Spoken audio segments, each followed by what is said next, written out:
Para o meu 22º aniversário, decidi organizar uma viagem de acampamento com alguns amigos da faculdade. A ideia era passar um final de semana acampando em uma área montanhosa, a cerca de 12 quilômetros da cidade. A última vez que tinha ido a esse lugar, eu tinha uns 9 anos. Naquela época, fui com meus pais e tivemos um ótimo momento. Sempre quis voltar lá, mas, por algum motivo, nunca tinha tido a oportunidade até aquele momento. No começo, convidei uns 5 ou 6 colegas, mas logo outros quiseram se juntar. No final, acabamos sendo um grupo de 11. Depois de organizar tudo, na manhã de sexta-feira, nos encontramos em um ponto da cidade para seguir de lá. O acesso a essa área era bem complicado, então só dava para entrar com veículos rústicos e até um determinado ponto. Depois, teríamos que seguir um caminho a pé até o acampamento. A viagem levou umas 3 horas, mas, quando chegamos, fiquei surpreso. Apesar de ser o mesmo lugar, estava completamente diferente do que eu lembrava. O lugar parecia estar totalmente abandonado. O estacionamento estava sujo, cheio de folhas e detritos que pareciam ter sido deixados ali há séculos, e as ervas daninhas haviam tomado quase todo o espaço. Além disso, parecia que éramos as únicas pessoas ali. No geral, não era nada como o acampamento que eu lembrava, mas, pelo menos, a montanha ainda estava tão impressionante quanto antes. Apesar disso, a quietude do lugar dava um ar um tanto sombrio. Quando saímos dos carros, meus amigos se entreolharam. Obviamente, o lugar não era como eu havia descrito para eles, mas ninguém falou nada, provavelmente para não me deixar sem jeito. Ainda assim, fiquei um pouco constrangido, mas, como sempre, não faltou a amiga animada que conseguiu animar o grupo, Sofia. Ela saiu do carro batendo palmas e gritando: "Ei, o que estão esperando? Princesas, vamos começar a descer as coisas. Temos uma trilha para fazer e uma montanha inteira só para a gente. Não acham que isso é incrível? É impressionante como uma pessoa pode mudar o clima de um grupo em segundos." Imediatamente, todos começaram a descer as coisas. Então colocamos nossas mochilas e começamos a trilha. Mas, conforme fomos subindo, eu comecei a me perder um pouco, porque mal reconhecia o lugar. Antes, as árvores eram mais saudáveis, os arbustos mais densos, a folhagem mais colorida e bonita, e as trilhas passavam por toda a floresta ao redor da área. Mas agora, as trilhas estavam completamente cobertas por mato. Parecia que, por algum motivo, as pessoas haviam esquecido daquele lugar, que estava fechado há anos, e a natureza havia tomado tudo de volta. Meus amigos não estavam felizes com aquilo, mas era o que tínhamos, então seguimos em frente. Quando finalmente chegamos à área do acampamento, ela não era diferente do resto. Estava abandonada e negligenciada como tudo o mais. Tivemos que limpar uma boa parte antes de montar as tendas. Porém, além da decepção de ter encontrado um lugar completamente diferente do que eu imaginava, meus amigos começaram a se comportar como crianças sem supervisão. Provavelmente, vendo que não havia ninguém por perto, como a Sofia disse, tínhamos a montanha só para nós. Começaram a agir como idiotas e a ser desrespeitosos com a natureza. Quero dizer, começaram a arrancar galhos das árvores porque, supostamente, estavam no caminho, bebiam cerveja em excesso, jogavam latas vazias na floresta e até espalhavam brasas da fogueira pelo acampamento, apenas para brincar com o fogo, vendo ele acender e apagar. Estavam completamente fora de controle, quebrando todas as regras possíveis. Fiquei irritado e pedi para pararem, mas, basicamente, me deram uma cerveja e disseram para eu me acalmar, já que eu os tinha levado para uma maldita selva e que, pelo menos, deveria deixá-los se divertir. Tentei aproveitar o momento, mas era impossível com esses underline. Algumas companheiras também estavam irritadas com o jeito deles, mas, além disso, havia algo mais. Eu senti uma energia estranha que não conseguia explicar. A verdade é que me senti desconfortável e não sabia bem o porquê. Quando a noite finalmente chegou, decidi ir dormir mais cedo. Meus amigos idiotas, já bêbados, começaram a me chamar de estraga-prazeres, mas não liguei. Não estava fisicamente cansado, mas estava de mau humor, e todos estavam conversando muito alto e gritando bobagens. Eu estava realmente estressado. Em um certo momento, Acabei dormindo e acordei algumas horas depois. Não sabia exatamente que horas eram, mas estava tarde e tudo estava completamente silencioso. Era como se toda a floresta estivesse respirando fundo. Com todo mundo quieto e dormindo, fiquei ali por um tempo, ouvindo o murmúrio da floresta noturna, o som dos grilos, das rãs, das folhas das árvores se movendo ao vento. Há algo muito relaxante nisso, e eu parecia ser o único acordado naquele momento. De repente, senti vontade de fazer xixi e sair da tenda. Caminhei até a linha das árvores ao redor do acampamento e, enquanto fazia isso, fui olhando fundo para a floresta. Só havia árvores e arbustos, mas, quando foquei meus olhos, percebi que havia algo mais. Vi uma silhueta entre as árvores à frente. Era uma pessoa. E, conforme me aproximei, consegui vê-la com mais clareza. Naquele momento, a lua estava bem visível, então eu não liguei a lanterna, mas acabei tirando ela do bolso para ver melhor. Apontei a luz para o fundo e então consegui vê-la claramente. Era a Sofia. Ela estava vestida exatamente como antes, mas agora estava de perfil, olhando para o nada. Sofia, chamei, mas ela não olhou para mim. Sofia, é você? Perguntei mais alto, enquanto me aproximava. A atitude dela estava muito estranha. Parecia perdida, como se estivesse confusa. Quando estava a uns 3 ou 4 metros de distância, perguntei novamente: Ei, o que você está fazendo aí sozinha? Nesse frio e no meio da escuridão? Não tem medo? Ela se virou para me olhar, sorriu de um jeito estranho e disse: Quer que eu te mostre algo assustador? Um sorriso macabro se alargou ainda mais no rosto dela e então ela acenou para eu segui-la. Fiquei completamente sem palavras e com os olhos arregalados, enquanto meu coração começava a disparar. Foi aí que percebi outra coisa estranha. Estávamos a uns 4 metros de distância e minha lanterna, que tem uma luz bem forte, estava iluminando diretamente o rosto dela, o suficiente para fazer seus olhos se apertarem, mas a expressão dela estava completamente relaxada e os olhos bem abertos também. Mas não só isso, a luz não refletia nos olhos dela, eles estavam completamente negros e eu não conseguia ver as pupilas dela. Era muito assustador. De repente, ela se virou e olhou por cima do ombro para mim, com o mesmo sorriso diabólico e acenou para eu seguir novamente enquanto começava a caminhar para a floresta. Fiquei paralisado por um instante. Estava prestes a seguir, mas dei apenas alguns passos e parei. Eu e a Sofia éramos muito amigos. Eu gostava dela, mas ela estava agindo de maneira muito estranha. Sinceramente, senti muito medo. Enquanto a via se afastando, comecei a chamar por ela, pedindo para voltar. Comecei a pensar que talvez ela tivesse bebido demais ou talvez tivesse fumado algo estranho. Mas, ao invés de segui-la para trazê-la de volta, o medo me dominou e voltei para o acampamento para acordar o pessoal e contar o que havia acontecido, dizendo que precisaríamos procurá-la. Mas, ao fazer isso, tive uma surpresa ainda mais assustadora. Entrei em uma das tendas, onde Marcos e Jeremy estavam. Comecei a batê-los nas pernas para acordá-los e contei sobre a Sofia, apressando-os para sair da tenda e ir atrás dela. Então, eles se olharam estranhamente e depois olharam para o lado da tenda, onde havia uma pessoa dormindo. Quando olhei para lá, fiquei completamente petrificado. Era a Sofia. Ela estava acordando e perguntou o que estava acontecendo. Que merda! Murmurei, com os olhos arregalados de espanto. Minha cabeça começou a girar e eu podia sentir meu coração batendo na garganta. Os caras me olharam como se eu tivesse enlouquecido. Comecei a andar para trás, balançando a cabeça, completamente confuso e agora muito mais assustado. Os 3 saíram da tenda olhando para mim como se eu fosse maluco, perguntando o que diabos estava acontecendo comigo, mas eu estava tão confuso e apavorado que não conseguia nem articular uma frase. Até que, finalmente, comecei a contar para eles o que havia acontecido e que estava apavorado. Eles só me olharam com cara de quem não sabia o que fazer e depois olharam para a Sofia. Eu continuei apontando para ela e repetindo várias vezes que não era ela, que a vi na floresta, mas ninguém acreditou em mim.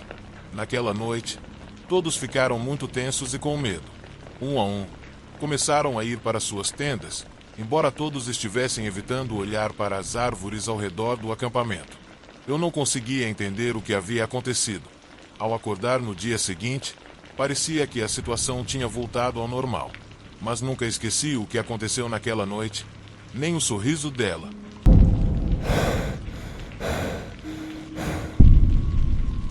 Quando eu tinha 12 anos, meu pai organizou uma viagem para as montanhas com 2 de seus melhores amigos e seus filhos.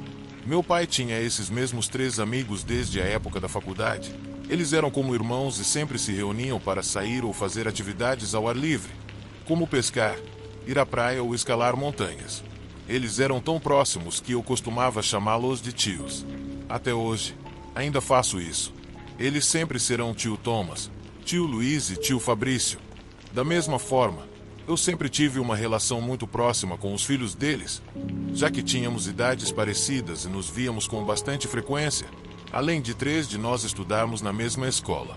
Eram o Lucas, o Mário e eu, mas também estavam a Amanda, o Leonardo e a Diana, filhos do Fabrício. Mas, dessa vez, por questões de trabalho, o pai deles não pôde ir na excursão, mas mandou o Leonardo, que ficaria responsável por nós durante o fim de semana. As meninas preferiram ficar em casa. Saímos bem cedo, já que tínhamos arrumado tudo na noite anterior, então era só uma questão de acordar, tomar café da manhã, nos preparar e ir embora. Chegamos na base da montanha por volta das 10 horas da manhã, depois de 3 longas horas de caminhada. Era sexta-feira e a ideia era acampar até domingo. Tivemos que sair do carro ali mesmo e continuar a pé, porque não havia estrada, apenas um caminho antigo e bem ruim. Andamos pela trilha por cerca de 20 minutos, mas foi bem difícil desde o começo, porque em vários lugares o mato havia crescido tanto que a trilha quase sumia. De algum jeito, sempre conseguíamos achar o caminho, mas quando finalmente chegamos ao acampamento, ficamos surpresos com o quão deserto o lugar estava. Era só uma clareira no meio da floresta, com uma fogueira no meio. Não conseguia identificar, mas tinha uma sensação estranha de que havia algo realmente sinistro naquela floresta.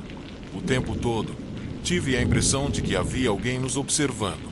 Só tínhamos 2 tendas, então decidimos que o Mário, o Leonardo, o Lucas e eu iríamos dividir uma, enquanto o papai, o tio Thomas e o tio Luiz ficariam na outra. Montar as tendas e organizar o espaço com todas as coisas que trouxemos levou praticamente o dia todo, e quando tudo estava pronto, já estava ficando escuro e ainda precisávamos entrar na floresta para procurar troncos de árvores e fazer lenha para o fogo. Então, os meninos e eu nos oferecemos para fazer isso sozinhos. Nossos pais brincaram dizendo que estávamos virando homens e tal, e finalmente disseram que sim. Era um trabalho difícil, mas estávamos animados. Na verdade, felizes pela oportunidade de ficar longe dos adultos, porque sabíamos que, assim, poderíamos brincar e dar risada sem medo de sermos repreendidos. Levamos nossas lanternas e ficamos perto do acampamento, pois sabíamos que voltaríamos facilmente. Como o sol estava se pondo rapidamente, começamos a juntar o máximo de pedaços e galhos que conseguimos encontrar. Depois de bastante procura, conseguimos achar mais troncos e ramos que trouxemos de volta ao acampamento. Carregamos nosso despojo. Enquanto nossos pais estavam montando a fogueira, acendemos o fogo e ficamos comendo marshmallows e rindo por um bom tempo. Os meninos e eu queríamos ficar acordados, mas nossos pais disseram que precisávamos dormir, então entramos na nossa tenda. Claro que não fomos dormir simplesmente porque os adultos mandaram. Na verdade, ficamos acordados muito depois deles terem ido para a cama, rindo e conversando em sussurros para que eles não soubessem que ainda estávamos acordados. Mas os adultos também ficaram acordados jogando pôquer, brincando e bebendo cerveja. No entanto, depois de um tempo, eles foram para a tenda e, aos poucos, a floresta foi ficando mais quieta.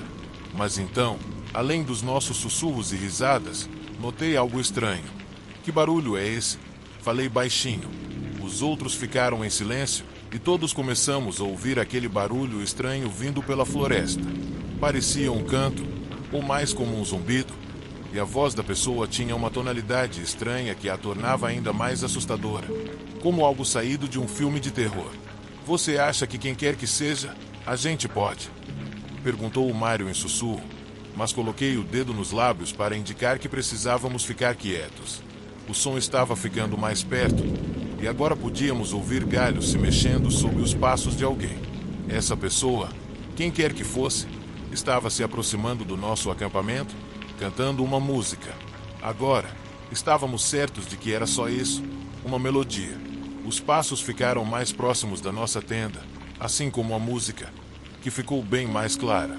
De repente, houve um silêncio mortal, e os passos pararam bem na nossa frente.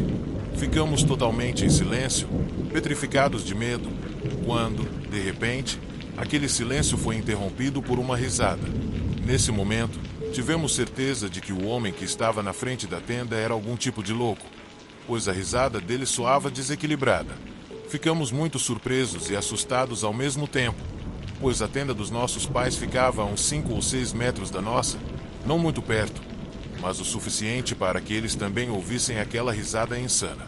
Então pensamos que talvez eles estivessem bêbados demais para ouvir algo.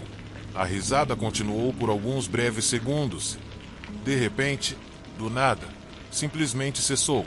Tudo ficou completamente silencioso, mas não ouvimos ninguém se mexendo. Ou seja, não ouvimos os passos do homem indo embora. De algum modo, a presença dele desapareceu. Já não parecia que ele estava mais na frente da nossa tenda. Os meninos e eu nos olhamos por alguns segundos, completamente aterrorizados, e então o Lucas e eu saímos para dar uma olhada. Com certeza, o homem não estava mais na frente da nossa tenda. Era como se ele tivesse simplesmente desaparecido. Em um momento ele estava lá, e no seguinte, sumiu. Não havia nada, só um silêncio pesado por todo o lugar. No entanto, alguns segundos depois, começamos a ouvir aquele barulho novamente, mas agora à distância. Inconfundivelmente, era a mesma música que tínhamos ouvido antes, só que agora soava distante, como se viesse de dentro da montanha e ecoasse por todo o lugar. Um arrepio percorreu meu corpo inteiro, e senti como se meu coração fosse explodir pela minha boca. Em algum momento, a música durou uns 10 minutos, até finalmente desaparecer, mas de algum modo eu ainda podia ouvi-la na minha cabeça. Foi a sensação mais assustadora que já senti na vida. Depois de alguns minutos, o Mário e eu voltamos para a tenda, junto com o Lucas e o Leonardo. Mas, depois de algumas horas, nenhum de nós conseguiu dormir. Nenhum de nós, exceto o Leonardo, que parecia ser o único capaz de dormir depois daquele episódio de terror. Eu estava tão apavorado que não queria ficar mais um dia naquele lugar. Então disse aos meninos que iria até a tenda dos nossos pais para contar o que tinha acontecido e pedir para nos levar de volta para casa. O Mário disse que iria comigo, e então o Lucas insistiu que ele também iria. Tentamos acordar o Leonardo, mas ele estava sonolento como uma pedra, então apenas murmurou algumas coisas e adormeceu novamente. No final, decidimos ir nós três e depois acordá-lo para irmos embora. Estávamos com tanto medo de que aquele louco voltasse assim que o sol aparecesse, que corremos até a tenda dos nossos pais, acordamos eles e exigimos que nos levassem para casa. Contamos tudo o que tinha acontecido, mas, claro, eles não acreditaram em nós. No entanto, ao ver o terror em nossos olhos, perceberam que algo realmente assustador devia ter acontecido conosco. Finalmente, disseram para começarmos a arrumar as coisas para sair ao amanhecer, o que estava a apenas 2 ou 3 horas de distância. Então, voltamos para a tenda para acordar o Leonardo e começar a arrumar tudo. Mas, quando chegamos lá, o Leonardo não estava. Naquele momento, meu coração afundou no meu estômago. Começamos a chamá-lo, esperando que ele estivesse por perto fazendo xixi ou algo assim, mas ele não respondia. Vendo que já o chamamos várias vezes e ele não respondeu, nossos pais ficaram alarmados e começaram a procurar por toda parte com lanternas. Eu juro que nunca na vida fiquei tão assustado e preocupado como naquele momento.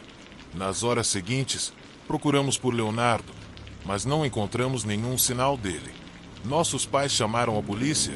Ao amanhecer, os patrulheiros e bombeiros se juntaram e montaram várias equipes de busca que vasculharam todo o lugar, por terra e por ar. Procuraram por ele até a meia-noite, mas não encontraram nenhum vestígio do Léo. Era como se a terra o tivesse engolido. Procuraram por ele até a meia-noite, mas não encontraram nenhum vestígio do Léo. Era como se a terra o tivesse engolido. Nenhuma pista, nenhum sinal. E, depois de várias buscas, os oficiais começaram a dizer que talvez o garoto tivesse se perdido e se machucado, ou que algo mais terrível poderia ter acontecido. Mas a verdade é que nunca descobrimos o que realmente aconteceu. O mais estranho foi que ninguém mais ouviu a música, nem mesmo os nossos pais. O incidente com a risada e aquele som estranho também não foi mencionado por eles. Como se nada tivesse acontecido, exceto pelo desaparecimento do Leonardo. Quando a polícia finalmente desceu para a cidade com as mãos vazias, meu pai se afastou para um canto da floresta, onde, por um breve momento, se agachou, em silêncio, murmurou algo. Não sei o que foi, mas algo me dizia que ele sabia que o que aconteceu ali não era algo que pudesse ser explicado.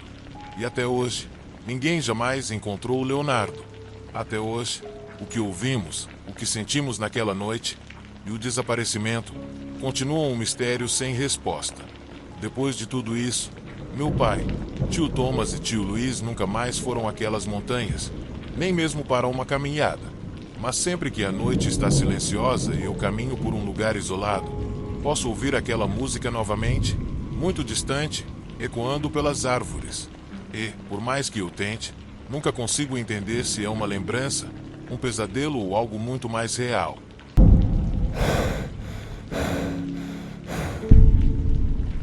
Quando eu era criança, meus pais compraram uma linda propriedade localizada em uma vila charmosa, aos pés de uma montanha. Era uma cabana de 2 andares, muito bonita, rodeada por uma grande floresta. Já havíamos visitado o lugar algumas vezes e meus pais ficaram tão encantados que estavam ansiosos para comprar uma casa ali. Coincidentemente, a oportunidade apareceu justamente quando eu estava prestes a comemorar meu 11º aniversário. Então, que melhor maneira de celebrar do que passar um final de semana incrível na nossa nova casa na montanha. Felizmente, naquela sexta-feira, era feriado escolar, então o plano encaixou perfeitamente. Quando chegamos, fiquei muito surpreso ao ver como a casa era bonita e o espaço ao redor era espetacular. A casa ficava literalmente aos pés da montanha, então o quintal era enorme. Foi quando tive uma ideia genial. Contei aos meus pais que queria acampar fora durante o final de semana, já que havia um espaço perfeito para montar uma barraca, e seria ótimo para mim, porque ficaria no meio da floresta, mas ao mesmo tempo bem perto da casa. Eles concordaram e acharam a ideia ótima, afinal, estariam perto o suficiente para me cuidar, caso precisasse. Mas, pelo olhar que trocaram, acho que ambos também adoraram a ideia de ter mais privacidade. Passei o dia varrendo folhas, montando minha barraca e comprando comida para o acampamento. Meus pais até permitiram que eu chamasse alguns amigos para comemorar, se quisesse, mas eu estava muito empolgado em acampar sozinho. Era uma coisa que sempre quis fazer, mas achava que não teria chance até ser mais velho, então estava muito feliz. O fogo queimou até umas meia-noite e ainda restavam meia dúzia de biscoitos e alguns pacotes de salgadinhos. Passei esse tempo lendo gibis à luz de uma lamparina e me aquecendo. Tudo estava muito tranquilo ao meu redor. Eu só conseguia ouvir o som do vento mexendo nas folhas das árvores. Sei que isso pode ser assustador para algumas pessoas, mas, por algum motivo, para mim era muito reconfortante. Até hoje é. Durante o tempo em que estive lá, meus pais vieram me dar uma olhada de vez em quando, mas percebi que, quando eles apagaram as luzes, significava que já estavam dormindo.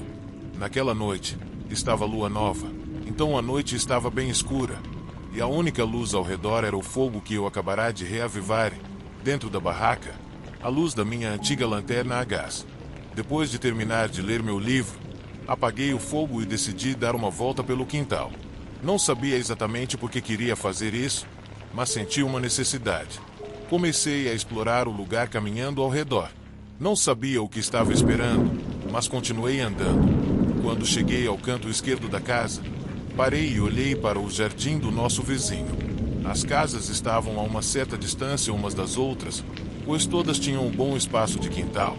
E como havia uma cerca no meio, não dava para ver muito bem. Entendi que as pessoas que moravam ali eram novas na área, assim como nós, e meus pais planejavam conhecê-los mais tarde. Me aproximei e comecei a caminhar ao redor da cerca, passando as mãos pela madeira.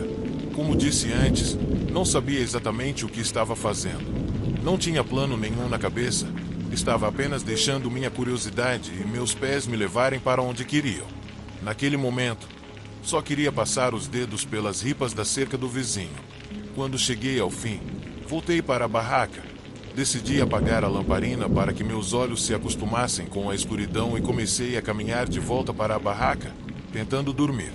Mas, quando cheguei ao final da parede de madeira e olhei para frente, congelei. Naquele momento, meus olhos já estavam ajustados à escuridão, então consegui ver minha barraca balançando com a brisa. Mas o que realmente me fez parar foi a figura que consegui distinguir lentamente se aproximando do meu acampamento. Era um homem alto e ele estava usando uma jaqueta. Definitivamente não era meu pai. Ele se movia devagar e de forma metódica, como se não quisesse ser notado. Era como um animal se aproximando de sua presa. Ele havia fechado todas as zíperes, então, se quisesse entrar, teria que correr o risco de abrir a barraca e me acordar. Então, vi ele se aproximando da entrada, parando e olhando para a casa novamente. Ele ficou em pé, de frente para a barraca por alguns segundos, como se estivesse analisando o que fazer a seguir. Foi então que o vi esticar a mão e começar a abrir o zíper da barraca muito cuidadosamente, de forma tão sorrateira que, se eu estivesse dormindo ali, com certeza não teria acordado. Enquanto ele abria o zíper com a mão direita, percebi que ele moveu a outra mão para o bolso de trás da calça e tirou algo. Não consegui ver direito até a luz fraca da lua brilhar sobre o objeto. Era uma faca, e quando ele moveu a mão, percebi que era uma faca muito grande. Agora eu estava realmente com medo. Não sabia se deveria gritar, pois, se o fizesse, o homem poderia correr na minha direção. Antes que alguém pudesse fazer algo, eu estaria morto. Mas, por outro lado, eu estava apavorado que meus pais saíssem e esse maluco os esfaqueasse com aquela faca. Enquanto me escondia atrás da parede, todos esses pensamentos passavam pela minha cabeça freneticamente, até que, de repente, ouvi um estrondo e depois mais um. 2 disparos de espingarda, um após o outro. Imediatamente, dei um suspiro de choque. Fechei os olhos e tampei os ouvidos.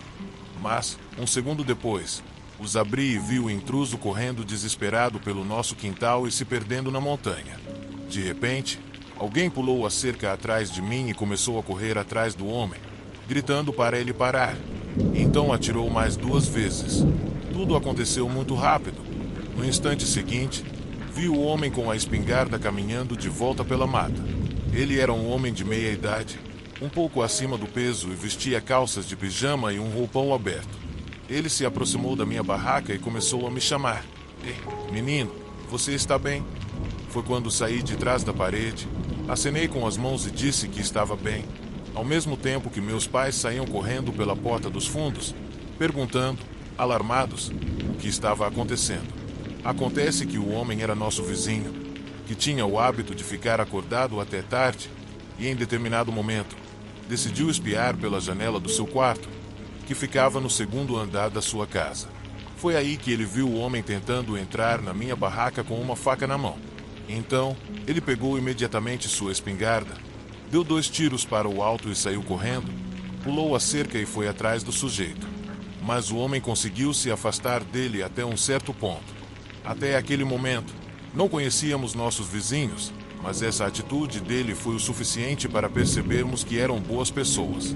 Eu tive muita sorte naquela noite, tanto por estar fora da barraca quando o homem entrou no nosso quintal, quanto por ter um vizinho como o Sr. Paul.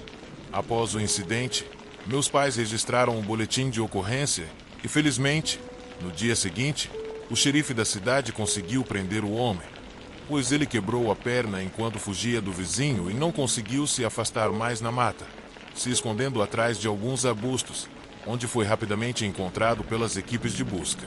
Apesar dessa experiência ruim, celebramos meu aniversário no domingo, nos sentindo mais tranquilos e agradecidos por nada de mal ter acontecido no final, e por aquele homem estar atrás das grades.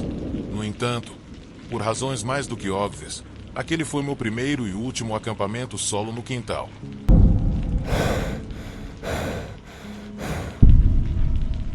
Meu nome é Ana e sou colombiana. Meus pais emigraram para os Estados Unidos quando eu tinha 2 anos, depois de enfrentar uma terrível tragédia familiar. Meu irmão mais velho morreu quando tinha 5 anos, depois de contrair uma doença parasitária muito rara que, por não ter sido tratada corretamente, acabou se complicando e tirando sua vida.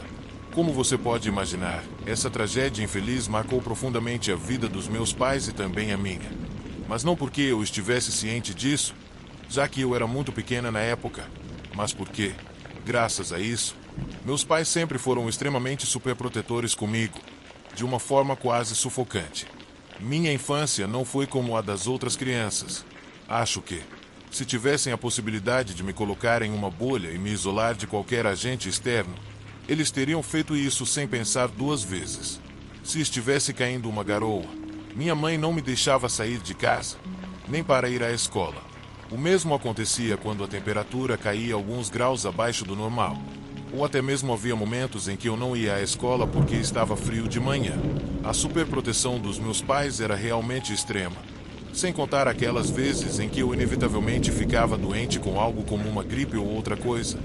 E era um verdadeiro pesadelo. Por causa disso, cresci sem viver coisas tão normais, como dormir na casa de amigas, fazer viagens escolares e outras coisas assim. Sem contar que minha mãe ia para todos os lugares comigo.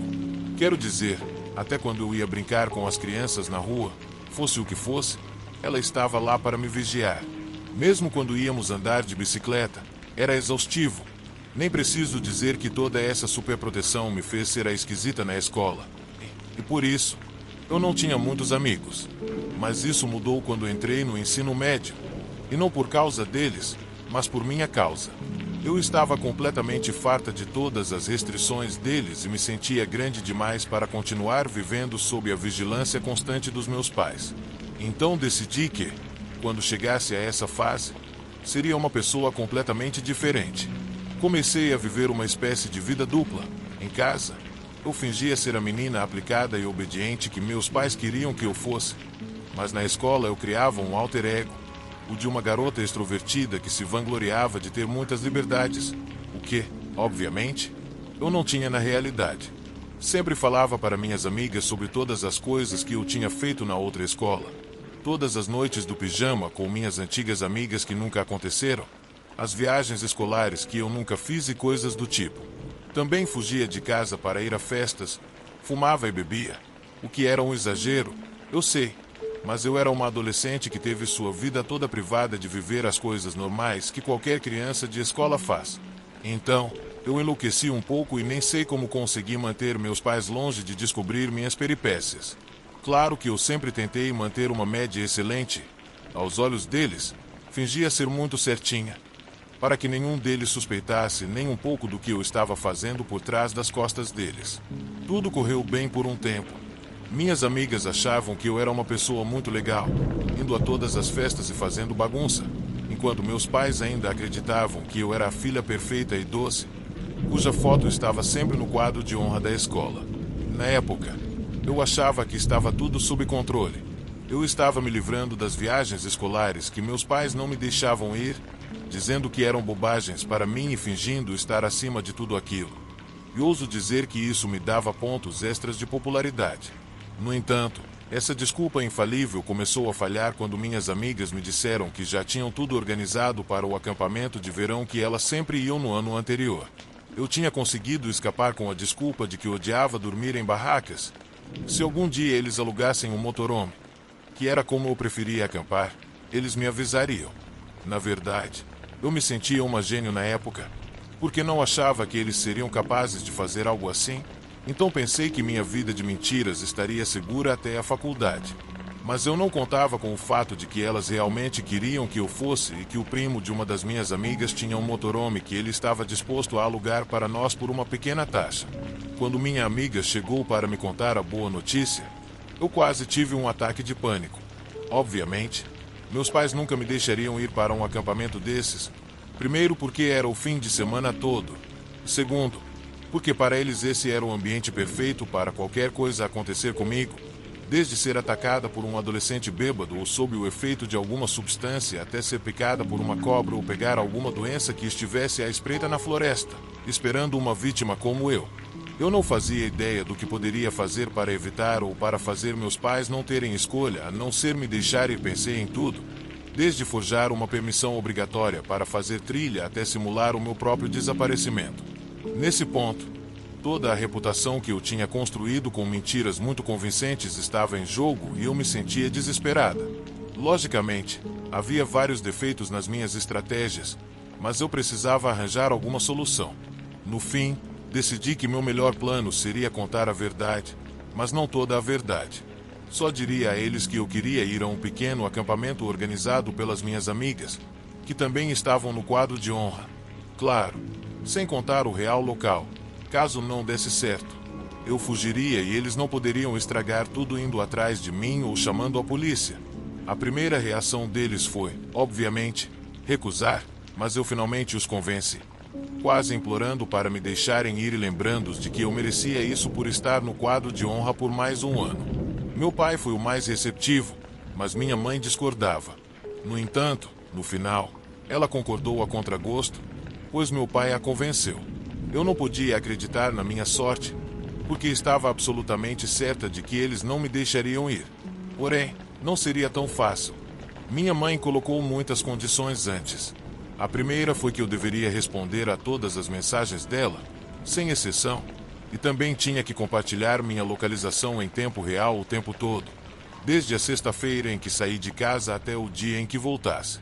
Ela também me fez prometer que não beberia uma gota de álcool e que me manteria longe de qualquer possível perigo e não comeria coisas estranhas. Eu concordei sem levantar objeções, afinal sabia que poderia ser uma pessoa totalmente diferente quando me afastasse deles. Quando o dia chegou, eu estava mais empolgada do que todo o grupo. Por fora, tentei agir indiferente, mas por dentro estava completamente eufórica. Não conseguia acreditar que finalmente iria ao meu primeiro acampamento aos 17 anos. Quando chegamos ao local, tive que passar a localização real para minha mãe, mentindo que meus amigos decidiram que aquele novo lugar era muito mais seguro e que havia seguranças. Isso era completamente o oposto da realidade, pois estávamos indo para o fundo da floresta, sem qualquer supervisão de adultos. E quando cheguei lá, ficou claro para mim porque eles insistiam tanto para eu ir a esse acampamento todo ano. O lugar era totalmente louco. Eu realmente pensei que no máximo estaríamos uns 10 ou 15, mas quando cheguei lá, encontrei uma verdadeira multidão de pelo menos 50 ou 60 garotos, garotas e afins, de várias escolas. Eu estava nas nuvens. Isso era tudo o que eu havia sonhado desde que entrei na puberdade. Meus pais tinham me privado de tantas coisas por medo excessivo de que algo ruim acontecesse comigo que viver coisas assim, tão normais para os adolescentes, era quase um sonho impossível para mim. Então, não demorou muito para eu me juntar ao grupo e começar a me divertir com minhas amigas e conhecer novas pessoas. Estávamos todos ao redor da fogueira quando vimos um grupo de meninos correndo, jogando cerveja e pedaços de comida uns nos outros. Eu acho que eles eram de outra escola, porque não conhecia nenhum deles. De repente, um deles começou a correr atrás do outro com uma garrafinha de ketchup na mão e começou a persegui-lo. O primeiro, tentando escapar do amigo que o estava molhando de ketchup, correu direto para onde estávamos, e o outro quase o alcançou. Naquele momento, o amigo dele, que parecia estar bem bêbado, começou a jogar ketchup nele e o idiota se escondeu atrás de mim, me agarrando pelos braços e me usando como escudo.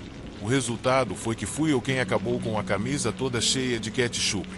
Fiquei, logicamente, muito brava, e minhas amigas também. Eu estava com o pessoal ao redor da fogueira, quando de repente, ouvi o Anthony gritar: "Ei, qual é o problema com vocês, seus idiotas? Não estão vendo o que acabaram de fazer?" Ele pegou o cara que estava com o molho pela camiseta e empurrou ele para longe de mim, enquanto a Júlia e a Vitória jogaram um copo de cerveja na cara do outro imbecil que estava me segurando. Eu ainda dei uns tapas nele também, até ele me soltar.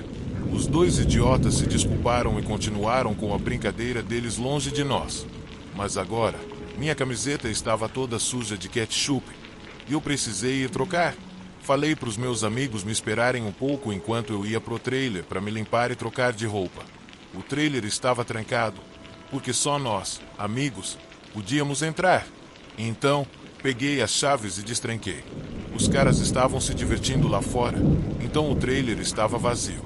Corri para pegar minha mala e tirar uma camisa limpa, bem no meio dos meus pensamentos, quando de repente, meu celular tocou. Era minha mãe. Respondi rápido, mandei uma mensagem, Fui me lavar um pouco, vesti a camisa e fiquei pronto para sair.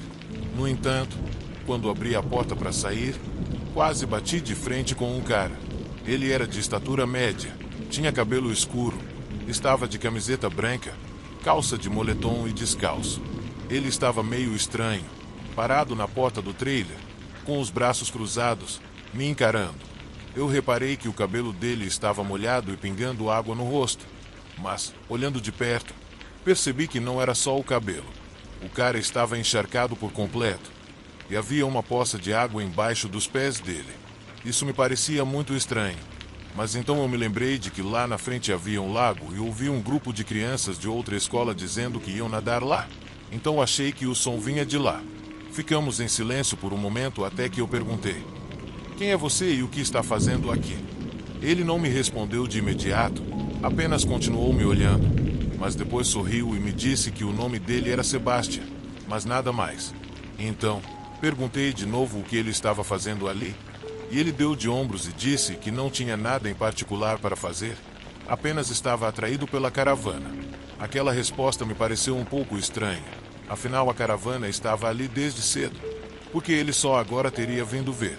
Quando eu saí da caravana, ele me perguntou o meu nome e eu disse que me chamava Ana. Ele disse que o meu nome era bonito e começamos a conversar. Confessei que, no começo, achei que ele tinha vindo ali com a intenção de roubar algo. Mas, assim que comecei a falar com ele, parecia ser um cara legal. No entanto, havia algo estranho nele. Eu não sabia exatamente o que era, mas tinha algo que não se encaixava. A única forma de descrever isso é como se ele tivesse uma sensação de distância, como se fosse vazio. Não sei se essa sensação faz sentido para vocês, mas foi a única maneira que eu encontrei de descrever. Conversamos por um bom tempo, mas só sobre coisas triviais. Ele me disse que estudava em outra escola e que vinha a esse acampamento todos os anos há 5 anos.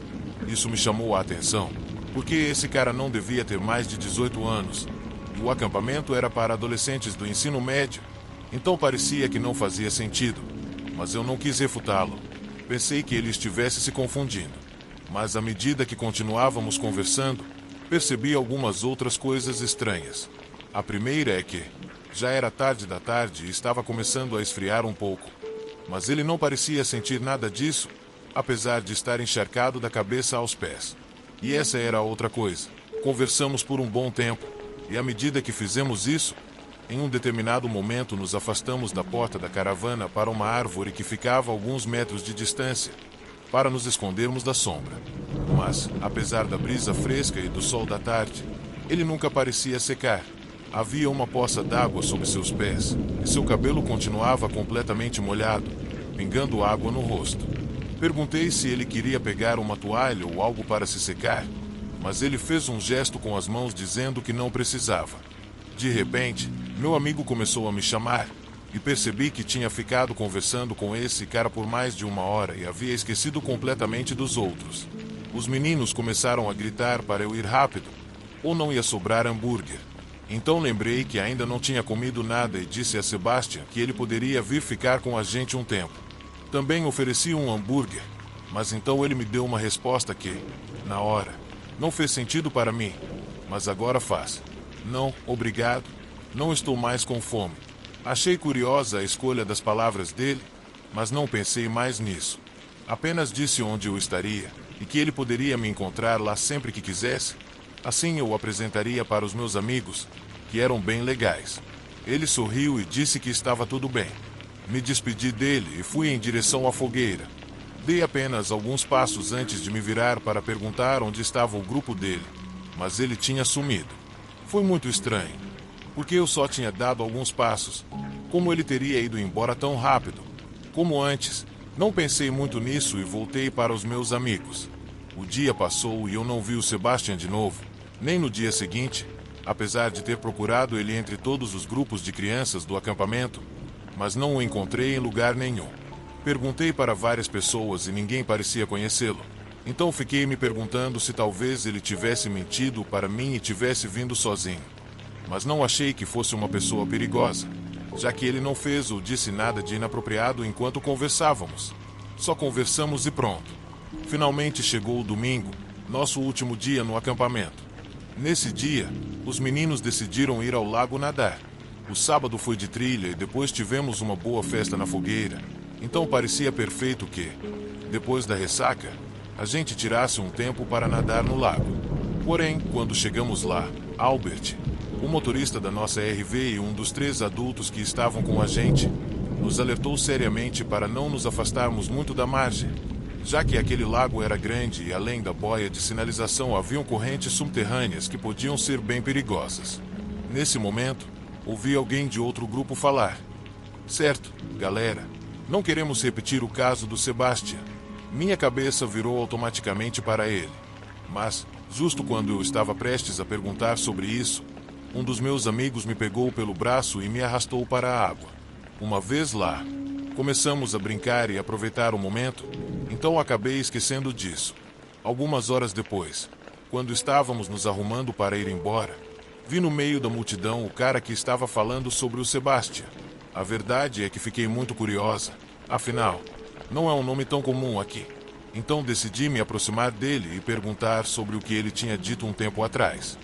"Oi, eu sou a Ana, do grupo da caravana", falei, apontando para onde meus amigos estavam, trazendo as coisas. "Ah, um prazer, Ana. Eu sou o Edo." Apertamos as mãos, e vendo que o pessoal já tinha quase tudo pronto na caravana, perguntei de uma vez: "Oi, eu ouvi você falando sobre um Sebastian. Quem é ele e o que aconteceu com ele?" "Ah, sim, o Sebastian era o irmão mais velho do meu melhor amigo. Ele se afogou nesse lago há 5 anos. Ouvir isso fez meu coração bater forte, porque imediatamente me lembrei do que o Sebastian, que eu tinha encontrado 2 dias antes, me falou. Eu venho para esse acampamento todos os anos há 5 anos. Eu comecei a me preocupar. Seria possível? Não, claro que não. Devia ser uma coincidência. Pensei comigo mesma. Então perguntei: "E como foi? O que aconteceu?" Foi então que ele me contou que isso tinha acontecido no primeiro dia do último acampamento dele, já que aquele ano era o ano de sua formatura. Parece que ele e seus amigos fizeram um desafio idiota de nadar até a boia. Mas naquela hora já era noite e todo mundo estava bem bêbado, inclusive o Sebastian. Então ele e 2 amigos se jogaram na água e começaram a nadar, enquanto os outros gritavam e acendiam lanternas para eles. O Sebastian era um ótimo nadador, então ele ganhou a corrida. Mas, em vez de voltar como os outros, ele celebrou nadando além da boia. Mergulhou e depois pulou da água como um tipo de golfinho para os amigos. Isso foi hilário e todos começaram a gritar o nome dele enquanto ele continuava a fazer palhaçadas na água.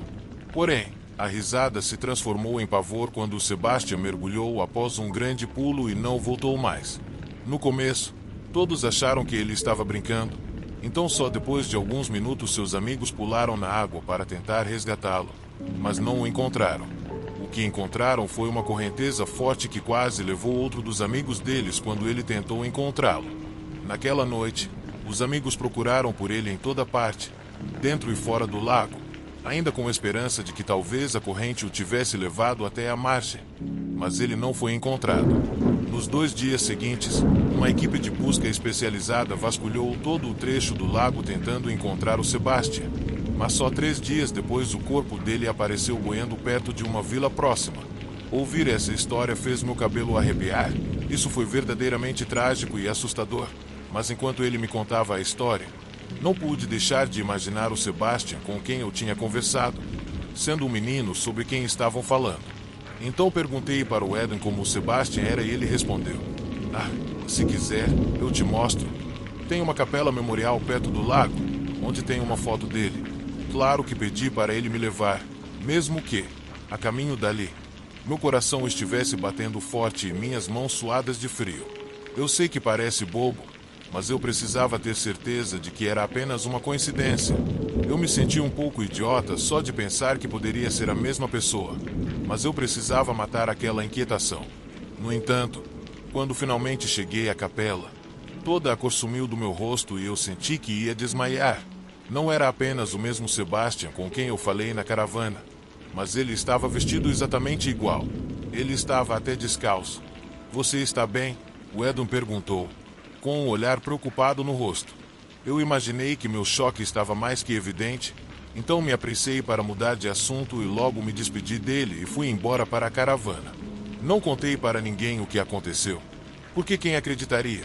O que eu vi naquele dia, não sei o que era, mas estou começando a pensar que, depois de ouvir o Edwin falar, talvez fosse o espírito dele.